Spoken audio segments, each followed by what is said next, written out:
제가 이걸 준비하게 된 이유가 ASML이 실적이 나왔는데 뉴스는 굉장히 크게 나오면서 뭐랄까 영업이익이나 이런 거에 대해서 떨어진 것만 좀 강조를 하더라고요. 네. 근데 사실은 실적이 나쁘게 나온 게 아니거든요. 그래서 요거를 보고 아 이거는 좀 준비를 해야겠다라는 생각을 했어요. 왜냐하면 이제 스크립트를 자세하게 읽어보고 경영진이 어떤 얘기를 하는지 진짜 실적이 왜 그렇게 됐는지에 대해서 저희가 알아봐야 되기 때문에 이게 ASML의 최근 차트인데요. ASML 네네. 홀딩스.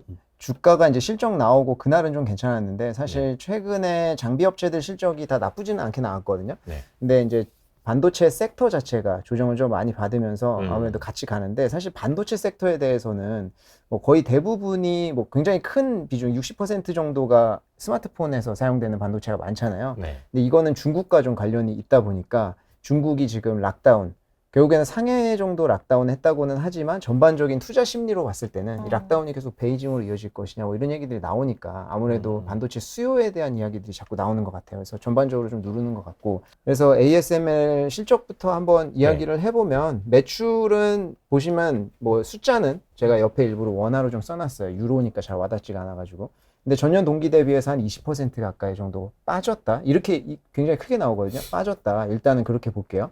그리고 저 매출 중에서 노광 장비 매출이 우리가 항상 이야기하는 그 EUV 저희 저번에 얘기했던 그 중요한 장비들 있죠. 그 네. 웨이퍼 찍어내는 거 네. 비추로 그게 66% 그리고 유지관리 서비스 매출이 34%총 이렇게 나왔습니다. 그래서 네. 비중은 이렇다고 보시면 되고 그리고 매출 총이익률도 5% 정도 하락했고요. 그다음 순이익률 보면은 전년 동기 대비 11% 정도 빠졌죠. 그래서 요것 때문에 굉장히 안 좋다. EPS도 45% 정도 하락했기 때문에 안 좋은 거 아니냐 이렇게 나올 수 있는데 사실은 이게 이제 그 패스트 신먼트라고 이번 분기부터 시작을 한 게 있어요. 그래서 이제 경영진이 이야기하는 것은 결국에는 먼저 보내는 거죠. 그러니까 매출로 인식은 안 되는데 이연되기 시작을 하는 거예요. 그래서 네. 이번 분기에 처음으로 그러니까 이 시스템을 쓰다 보니까 이번 분기에 실적이 굉장히 안 좋은 것처럼 나왔는데 사실은 뜯어보면 그렇지가 않다. 그래서 그거에 대해서 좀 자세히 설명을 드릴게요. 그리고 신규 장비 판매라고 제가 써놨는데 어떻게 말로 표현해야 될지 모르겠는데 저게 결국에는 수주받은 거거든요. 그래서 이번 분기에 70억, 그래서 원화로는 한 9조 4천억 원 정도 수주를 받았다. 그 중에 그것도 자세히 나와 있습니다. EUV 제품이 25억, 그리고 EUV 0.55 NA가 저희가 얘기했던 신제품, 지금 나와 있는 것보다 더 빨리 찍어낼 수 있는 신제품인데 저거는 정확하게 몇 억이라고 얘기는 안 하고 다수라고만 표현을 했어요. 근데 저거는 내년부터 상용화가 될 예정이고 올해 시험판이 나올 예정이죠. 이 그리고- 부분에서 좀 기대가 되는 것 같아요. 항상 없어서 그쵸. 못 팔잖아요. 저게 이제 네. 기존에 나온 것보다 한 2배 정도 가격이 더 비싸다 보니까 앞으로의 이제 그 어쩌면 수익원이 네. 될 것이죠. 사실 EUV도 전에 저희가 설명했지만 지금 기술을 따라올 수 있는 회사는 없다. 그렇죠. 그리고 DUV 같은 경우가 기존의 제품이거든요. 저 기존 제품 같은 경우에도 45억 달러, 45억 유로 해가지고 유로. 요번에 수주를 받았다. 이렇게 보시면 되고 앞으로 아마 제가 봤을 때는 이제 ASML은 이 신규 장비가 얼만큼 수주를 받았는지 그리고 그 분기에 얼만큼 뽑아냈는지 요게 두 개가 제일 중요할 것 같아요. 그래서 요 두 개에 좀 중점을 두셔서 보시면 좋을 것 같고 아까 이제 그 상무님께서 메모리 쪽도 요새 굉장히 좋아진다 이런 말씀 많이 하셨어요. 근데 ASML 같은 경우에는 과거에 로직이 비메모리잖아요. 비메모리 쪽에 그 고객이 많았어요. 네. 결국에는 이제 뭐 TSMC나 이런 쪽에 고객이 많았다는 소리인데 요번 분기에 보면은 거의 50대 50으로 메모리랑 로직으로 나눠졌다. 그래서 메모리 고객이 많아지고 있다는 거. 그래서 저번에 저희가 소개할 때도 말씀드렸지만 메모리 고객이 점점 늘어나면서 기존에 비메모리 쪽도 고객이 많고 계속 수주가 늘어나는데 메모리 쪽도 늘어나는 거에 대해서 저희가 이야기 나눈 적이 한 번 있거든요. 그래서 네. 요번에 이제 숫자로 좀 찍혔다 이렇게 보시면 되고 그 옆에 지역 있잖아요. 그래프 그 오른쪽 옆에 있는 그래프를 보시면 네. 과거에는 아무래도 로직에 집중되어 있다 보니까 대만, 대만. 한국 이쪽으로 좀 많이 갔었거든요. 근데 중국으로 가는 거는 저희가 지금 생각해야 될 게 EUV 제품은 중국으로 못 가고 있다고 봐야 돼요. 그때 바이든 정부에서 막았잖아요. 네. 그래서 못 가고 있다고 봐야 되고 요번 분기에 보면은 일본 다양한 국가로 퍼지고 있어요. 그러니까 인텔도 요번에 막 뛰어들었잖아요. 그래서 점점 고객이 확대되고 있는 걸 저희가 좀 볼 수 있는 거고 제가 빨간색으로 EUV를 일부러 좀 쳐놨습니다. 그래서 지난 분기에 EUV가 11대 출고가 됐거든요. 근데 요번에 3대가 출고됐어요. 저것만 딱 보면 완전히 서프라이즈 충격이잖아요. 그러니까요. 근데 사실은 9대 출고를 했거든요. 근데 패스트 신먼트라고 하는 게 먼저 보내고 매출은 인식이 안 되는 걸 이야기하는 거예요. 그래서 9대를 보냈고 3대만 인식이 잡혔다. 그래서 2분기에 이 6대에 대한 이제 매출이 2분기에 인식이 될 예정입니다. 그렇기 때문에 사실 이번 분기는 외면상으로 봤을 때는 실적이 안 나온 것처럼 보일 수 있지만 자세히 뜯어보면은 그렇지가 않다. 그거에 대해서 제가 좀 말씀드리고 싶고, 요게 이제 이번 분기 실적이라고 하면 이제 다음 분기랑 2022년도 전망에 대해서도 이제 이야기를 했는데요. 요 부분이 요새는 제일 중요하죠, 사실은. 그래서 다음 장 한번 보시면 2분기 같은 경우에는 이제 매출이 51억에서 53억 유로 나올 것으로 예상이 되고, 요게 전년 동기 대비로 하면은 35% 증가해요. 근데 그러면 앞에서 제가 이제 올해 6대 안 잡힌 거 2분기에 잡힌다고 말씀드렸잖아요. 그래서 네. 그거 때문이라고 생각하실 수 있는데, 앞으로 패스트 신먼트를 계속 쓸 거예요. 그렇기 때문에 어. 매 분기마다 이연되는 물량이 발생하거든요. 그러니까 요번 분기에 그거 안 잡았잖아요. 네. 그럼 그거에 대해서는 다음 분기, 2분기에 당연히 잡히지만 2분기에 패스트 신먼트가 또 있잖아요. 또 그거는 있죠. 제외한 수치예요. 그러니까 저게 음. 순수 2분기 수익이라고 보시면 돼요. 그러니까 저거는 사실 전년 동기 대비보다 더 증가할 것이라고 예상을 했습니다. 그러니까 굉장히 좋게 나온 거고요. 이 패스트 신먼트를 뭐라고 우리말로 표현하면 좋을까요? 선배송? 선배송이라고 봐야 될까요? 뭐 그런 단어가 있는지 모르겠지만 배송을 먼저 하고 이제 매출은 좀 더 이후에 인식되는 거예요. 아마 저게 뒤에 가서 이야기가 나오는 거긴 한데 지금 배송 같은 경우에 좀 문제 있어요. 러시아나 이런 것 때문에 아무래도 배로 보내는 것보다는 항공으로 보내는 게 더 많아가지고 네. 아시아 쪽으로 오는 건 특히 좀 문제가 있거든요. 그래서 그런 것 때문에 선배송을 좀 하는 것 같습니다. 그리고 이제 워낙 수주 잡아놓은 게 너무 많으니까 좀 빨리 뽑아야 되는 그런 것도 있고, 그리고 매출 총이익률 같은 경우에는 50% 정도, 전년 동기 제가 체크해 보니까 비슷한 수준이고요. R&D 지출, 저희가 이제 이야기하는 종목들 중에 제가 좀 R&D 쪽에 좀 굉장히 강조하는 면이 좀 있거든요. 네. 저게 굉장히 기술 격차를 발생시켜야 되기 때문에 중요한 부분이고, 저게 얼마씩 돈을 넣느냐가 굉장히 중요한데, R&D 지출이 이제 2분기에 7.9억 유로니까 우리나라로 뭐 1조 600억 원 정도 예. 수준이 되는데, 요게 1억 유로 정도 전년 동기 대비보다 많은 비중이에요. 그리고 이제 경영진은 올해 총 매출의 14%까지 R&D로 쓸 예정입니다. 그렇기 때문에 R&D 쪽은 계속 늘리려고 하고 있는 그런 상황이에요. 그래서 사실 어찌 보면은 왜 이런 거죠. 저렇게까지 기술이 좋은 회사가 왜 이렇게 R&D에 계속하고 벌리려고 하냐. 경쟁자도 없는 상황에서. 그러니까 어찌 보면은 우리가 흔히 얘기하는 초격차라고 하잖아요. 그런 것들을 좀 계속 만들어 가고 있고 앞으로도 좀 만들려고 하는 것 같다. 이렇게 좀 보시면 좋을 것 같고, 판관비 같은 경우에가 이제 한 3천억 원 정도 우리나라 돈으로 되는데, 이게 사실 좀 늘고 있어요. 판관비가. 그래서 뒤에 가서 자세히 말씀드리겠지만 고용이 계속 늘어나면서 판관비가 지금 좀 늘어나고 있는 그런 현상으로 보시면 될 것 같습니다. 그리고 2022년 한 해는 매출 증가를 한 20% 정도 달성을 할 것으로 예상이 되고, 요것도 역시 패스트 신먼트는 뺀 거예요. 그래서 올해만 이제 외향상으로 충격이 온 거고 앞으로는 그런 거는 없을 것 같다. 이렇게 좀 보시면 어찌됐든 간 좋을 것 매출은 이제 이연돼서라도 뒤에 잡히긴 잡히니까. 그렇죠, 그렇죠. 그래서 그거는 이제 앞으로는 신경 안 쓰셔도 돼요. 네. 그리고 이제 경영진의 예상은, 시장에 대한 전망은 전반적으로 여러 가지, 반도체는 사실 다 들어가잖아요. 저희가 무슨 데이터 센터도 이야기하지만 컴퓨터, 스마트폰 다 들어가니까 이제 그런 데에 들어가는 시장 자체가 늘어나고 있는데, 요즘 흐름, 저희가 저번에 이제 반도체 처음 이야기할 때 말씀드렸던 것처럼 요즘 흐름 자체가 국가적으로 다 자립을 하려고 하잖아요. 그렇죠. 그런 흐름 때문에 계속 수요가 늘어날 것 같다. 이렇게 경영진도 좀 전망을 하고 있습니다. 그래서 이제 그 CEO의 주요 발언에 대해서도 조금 정리를 해봤는데, 요게 이제 EUV 인도량인데, EUV 제품만 이야기하는 건 아니고 이제 뒤에 가서 다른 제품도 이야기하겠지만 EUV부터 얘기한 이유는 이게 제일 중요하기 때문이에요. 지금 그렇죠. 예, 뭐 5나노 밑으로는 다 이쪽 제품을 사용해야 되기 때문에. 그래서 이제 이야기하는 것은 20년도에 31대 인도했고, 이제 작년에 42대, 올해는 55대 총 인도를 할 예정입니다. 근데 그래서 요게 이제 매출로는 약 10조 정도 나올 것으로 올해 예상을 하고 있는 그런 상황이고, 이런 인도량은 계속 늘어나고 있다. 이렇게 좀 보시면 좋을 것 같아요. 그리고 다음은 이제 이게 EUV 제품 말고 EUV 제품을 제외한 다른 제품인데, 그러니까 저희가 EUV 제품이 차세대 제품이다 보니까 이건 말고 다른 제품은 그러면 뭐 나노수가 점점 다 줄어드는데 그 소용 없는 거 아니야? 이제 더 이상 이건 줄어드는 거 아니야라고 할 수 있지만 이게 캐시카우예요, 사실은. 그러니까 이런 식으로 인식하시면 좋을 것 같아요. 신제품 EUV는 플러스 알파 수익. 근데 DUV, 기존 제품 같은 경우에는 꾸준히 늘어나고 있다. 왜냐하면 이쪽도 기술이 계속 발전을 해가지고 요걸로 찍어낼 수 있는 나노수도 점점 줄어들고 있고 좀 정교해지는 것도 있거든요. 그리고 우리가 스마트폰 다 조그만 것만 필요한 건 아니잖아요. 그러니까 네. 반도체가. 그래서 이쪽 제품도 요게 이제 경영진이 이야기하는 여러 가지 분야에 필요한 건데, 뭐 스마트폰, 여러 가지 뭐 자동차도 있고 마찬가지로 반도체들이 다 들어간다라고 이야기를 하는 것이고요. 이쪽도 올해 20% 정도 매출 증가를 달성할 것으로 이야기를 하고 있습니다.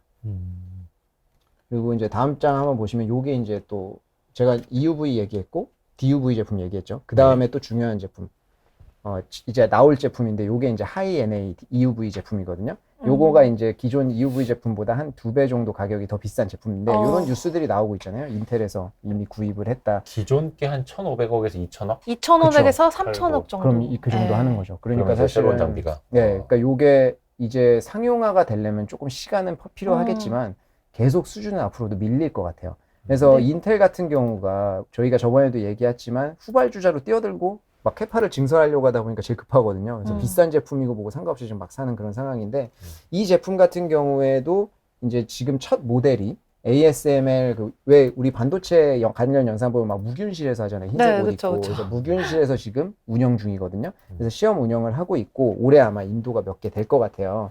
그래서 이미 다수의 주문을 받았다고 했고 4월에 실적 발표를 하고 있는 순간에도 이제 주문이 계속 들어오고 있다. 이런 식으로 이야기를 하더라고요. 근데 그래서 기존 EUV가 한 3, 40대밖에 1년에 못 만들잖아요. 지금 그것도 이제 말씀드렸는데 최대 캐파가 70대야. 지금 현재는. 아, 많이 늘어났네요, 네, 그러면. 근데 올해는 55대 보낼 거고 최대 캐파로 70대까지 증설을 목표로 하고 있습니다. 그래서 그 목표치까지 구체적으로 언급을 했어요. 그래서 그런 걸 우리가 좀 보면 좋을 것 같다. 그래서 현재 요 하이 NA 제품 같은 경우에는 3개의 비메모리 반도체 고객을 확보했고 주문 받았다는 벌써요? 얘기죠. 네, 그리고 2개의 메모리 업체. 그러니까 사실 여기서 우리가 고객 좀 유추 가능하죠. 그러니까요. 인텔, 삼성전자, TSMC 뭐 이런 데일 텐데 어쨌든 고객이 이미 주문을 해놓은 상태이다. 이렇게 이야기를 했습니다. 근데 정확하게 얘기하기는 지금 힘든 상황인 것 같아요. 그리고 이제 요거는 아까 우리가 매출 얘기할 때 그 노광 장비에 대해서 이야기했었잖아요. 네. 이번에는 그 매출이 노광 장비가 확 줄었으니까 네. 패스트 10month 때문에 60 몇 %로 잡혔는데 일반적인 상황에서는 이게 작년이거든요. 밑에 있는 그래프가 작년에는 노광 장비가 70% 넘고요. 매출 비중에. 그다음에 유지관리 서비스가 나머지 26% 나왔거든요. 그러니까 이 노광 장비 말고 유지관리 서비스도 사실은 매출 비중은 적지만 무서운 게 이게 뭐 하는 거냐면요. 기존 제품을 팔잖아요. 네. 그럼 이 기존 제품을 다 고객별로 고객 맞춤형으로 개조를 해야 되거든요. 그리고 고객이 원하는 자기네 그런 요구사항이 있어요. 그렇죠. 그거에 대해서 가서 하드웨어적으로 업그레이드를 할 수도 있고요. 소프트웨어적으로 업그레이드 하는 2개가 있어요. 그래서 왜 우리가 흔히 생각하는 그냥 컴퓨터라고 해도 재부팅 하는데 시간이 좀 걸리잖아요. 네. 근데 이 제품 같은 경우에는 굉장히 크잖아요. 거의 이 방 하나만한 사이즈잖아요. 네. 그러니까 요거를 껐다 켰다 하는데 시간도 걸리는데 이제 무리해서 요새는 다 돌리잖아요. 24시간. 그러다 보니까 이제 멈추는 다운되는 시간 같은 것들도 있고 그러니까 요런 거에 대한 개선 사항이 계속 요구가 돼요. 그래서 소프트웨어 같은 거 작년에는 업데이트 해줘야 되고. 네, 생산성 향상 패키지라고 하는 소프트웨어를 내놨거든요. 근데 이거를 그냥 해주는 게 아니라 돈을 받고 하는 거거든요. 결국에는. 그러니까 이게 고객들한테 맞춤 서비스로 개조해주는 서비스 하나, 그리고 소프트웨어 계속 업그레이드 해주는 서비스 하나. 그러니까 이게 노광 장비가 팔리면 팔릴수록 이쪽 매출도 같이 증가할 수밖에 없는 그런 부분인데 이 부분도 올해는 이제 한 10% 정도 성장할 것으로 예상을 하고 있습니다. 그래서 저 수치는 제가 작년 대비해서 10% 그러니까 증가시킨 그거예요. 그래서 사실은 요것도 굉장히 무서운 거죠. 그 에코시스템에 들어가가지고 매출 엮이는 거니까. 그렇죠. 요쪽 이거는 뭐 부분도 계속 할 수밖에 없는 거고. 네, 그래서 요쪽 고객사 부분도 입장에서. 앞으로 계속 좀 늘어날 것으로 예상을 하고 있는 그런 부분입니다. 그리고 이제 생산 캐파 증설에 대해서 이야기를 했는데 지금 2022년도에 보면은 맥시멈으로 했을 때 70대, EUV는 70대, DUV 같은 경우에는 375대거든요. 근데 요거를 이제 당연히 하이 NA는 없고요, 지금.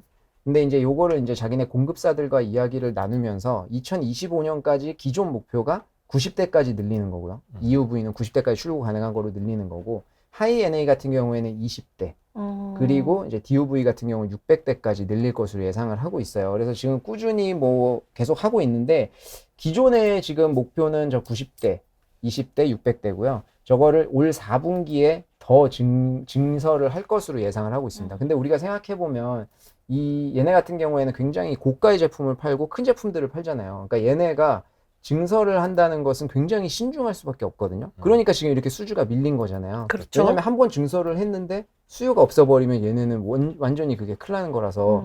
그래서 증설에 대해서 굉장히 신중한 그런 모습을 보이고 있는데 이렇게까지 공격적으로 증설을 한다는 것은 굉장히 앞으로의 전망에 대해서 경영진이 좋게 보고 있는 것이다. 이렇게 네. 저희가 좀 판단을 해볼 수 있을 것 같고요. 이미 뭐 2025년, 26년 것까지는 거의 다 최소한 MOU 이상의 그렇죠. 것을 맺고 증설을 하는 거니까요. 그렇죠. 거의 갑자기 뭐 취소 뭐 이렇게 안 되는 거니까 그쪽에서 뭐 딱 했는데 뭐 취소해도 다른 데들이 아싸 하고 그렇죠. 채갈 것 사실은 뭐 같아요. 그럴 수도 있고요. 네. 그래서 그 정확한 계약은 모르겠지만 취소하면 당연히 페널티 같은 것들이 부여가 그렇죠. 되겠죠. 엄청난 네, 금액에. 네. 그래서 이제 생산 캐파도 이렇게 증설을 할 것으로 예상이 되기 때문에 아까 앞에서 제가 말씀드렸던 것처럼 수주를 얼마나 받는지 그리고 얼마나 뽑아내는지 이게 가장 중요할 것으로 보이고 있고 그리고 우리가 이제 지금 아까 앞에서도 실적에 대해서도 좀 이야기했지만 실적이 좋게 나오는데도 불구하고 주가 빠지는 기업들도 좀 있는데 지금 실적도 중요하지만 앞으로의 이제 그 공급망 이슈라든지 네. 비용 증가 이슈에 대해서 굉장히 민감하기 때문이거든요, 시장이.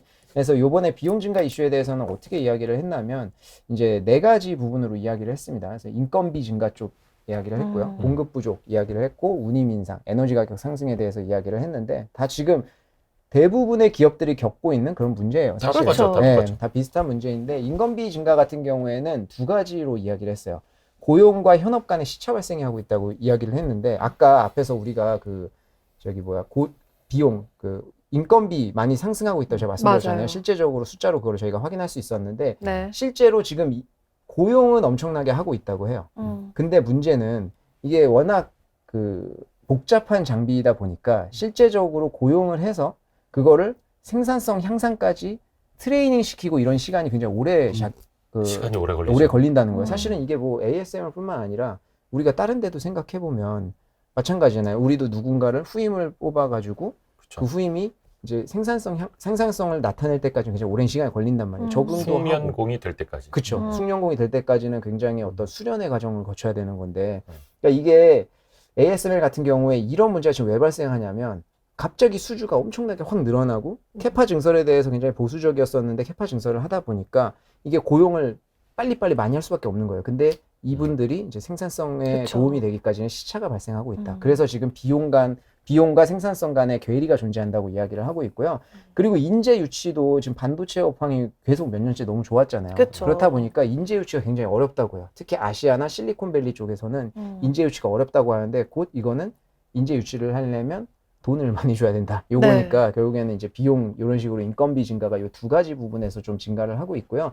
공급 부족에 대해서는 사실 지금 뭐 자기들 2차 협력 업체들 실제적으로 자기한테 납품하는 부품들이 다 이미 가격이 좀 증가를 하고 있다고 합니다. 그래서 그거는 자기네들이 어쩔 수 없이 숫자로 좀 확인이 되고 있다고 하고 운임 인상에 대해서도 앞에서 진짜 잠깐 이야기 드렸는데 그래서 인플레이션 굉장히 높아지면서 유류 가격 상승을 했잖아요. 그렇죠. 저희도 이제 느끼고 있는 건데 그것 때문에 운임비 당연히 올라갔고요.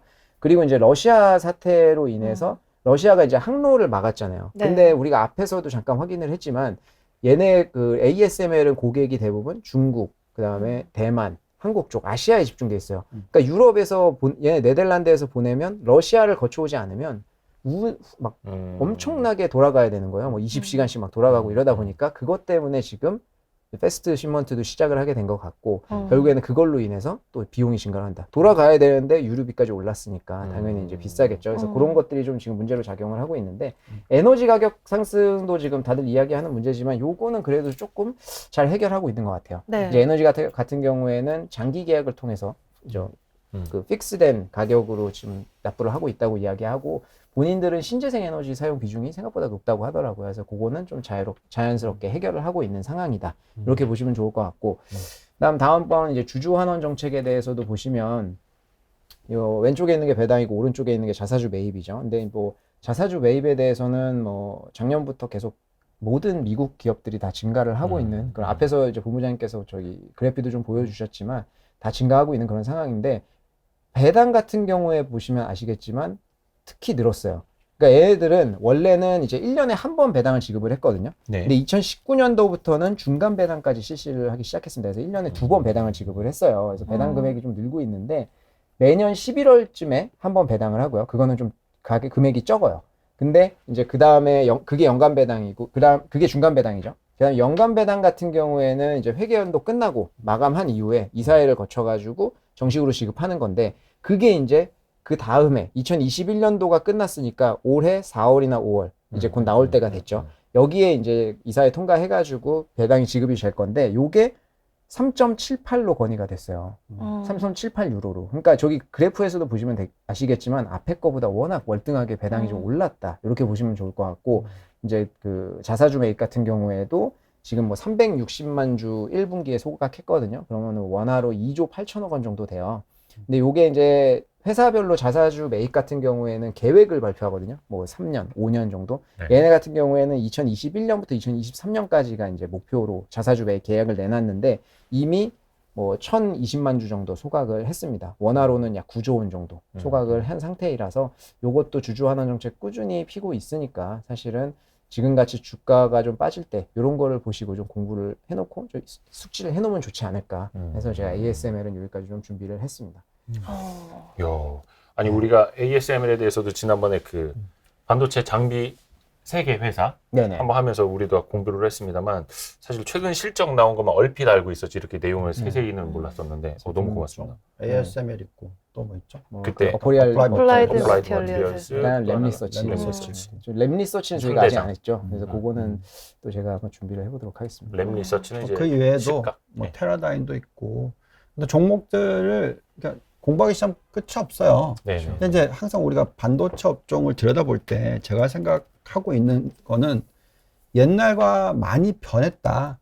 그러니까 이제 경기 사이클을 타는 게 이건 수요가 없어서 못 사는 거지. 그러니까 너무너무 수요가 높다 보니까. 그렇죠. 예. 그런 상황에서는 상대적인 마진이 이 경기가 안 좋다 하더라도 떨어지는 폭이 적어요. 그래서 변동폭 자체가 그렇게 심하지 않단 말이죠. 그래서 1994년부터 2000년도를 기억해 보면 필라델피아 반도체 지수가 올랐다 빠졌다 할 때 50%씩 빠졌어요. 그 사이클에, 그 긴 사이클에. 나중에 이제 거의 뭐 너무너무 폭등을 했지만 네. 그 변동성이 50% 정도 옛날에 빠졌기 때문에 속스라는 이 반도체 그 ETF가 아니면 필라델피아 반도체 지수가 50% 빠질 거라고 생각하시면 안 되죠. 지금 얼마 빠졌냐면 28% 빠졌어요. 네. 네. 이미 상당히 많이 빠진 거고. 그렇죠. 그렇다면 그 절반 정도 빠졌을 땐 들어가셔도 된다라고 생각하는 거죠. 그래서 지금 고점 대비해서 25% 이상 빠졌다면 충분히 살만한 기회다. 근데 또 이렇다 그래서 또 이제 속셀만 사시면 안 되는. 레버리지는 안 된다. 네, 그러니까 정말 2배까지는 제가 뭐 그래도 할만하다라고 말씀을 드렸지만 3배까지 가기 시작하면 정말 힘들거든요. 50% 빠지면 3배면 어떻게 돼요? 없어지는 거죠. 상상하고 싶지 않습니다. 네, 그렇죠. 계산이 갑자기 안 될 정도로. 예. 그래서 좋습니다. 네. 지금 뭐 박상준 이사님께서 잘 짚어주셨지만 반도체 장비는 지금 엄청난 호황입니다. 호황 맞아요. 네, 호황 맞아요. 실적들도 엄청난 잘 나오고 호황입니다. 있고. 네. 그리고 제가 아까 말씀 못 드린 게 있는데 지금 밀려있는 주문 수치에 대해서 궁금하실 거예요. 이게 290억 유로거든요. 원화로 한 40조 원 정도가 지금 수주가 잡혀 있어요. 근데 아까 이야기했듯이 EUV 제품 55대 뭐 올해 뽑을 수 있는 목표가 있잖아요. 그러니까 자기들 캐파를 지금 최대치로 돌리고 있는 거잖아요. 그래서 뽑아내도 290억 유로에서 올해 140억 유로 정도만 배송을 할 수가 있습니다. 올해. 그러니까 사실은 우리가 앞에 계속 밀려있는 것은 그냥 굉장히 뻔한 얘기예요, 앞으로. 그렇죠. 그래서 아까 제가 말씀드린 게 수주가 계속 들어오냐에 대해서 말씀드린 거예요. 왜냐하면 이제 그 투자자들은 분명 그 수치를 보고, 왜냐하면 밀려있는 건 뻔하니까 계속 뽑아낼 건 당연한데 계속 이게 밀릴 것이냐, 요거에 대해서 궁금해할 거거든요. 그러니까 앞으로 이 수치를 좀 시장에서는 그 관심을 가질 것이다. 저는 이렇게 좀 생각을 해서 그거에 대해서 좀 관심을 좋네요. 갖고 보시면 좋을 것 같습니다.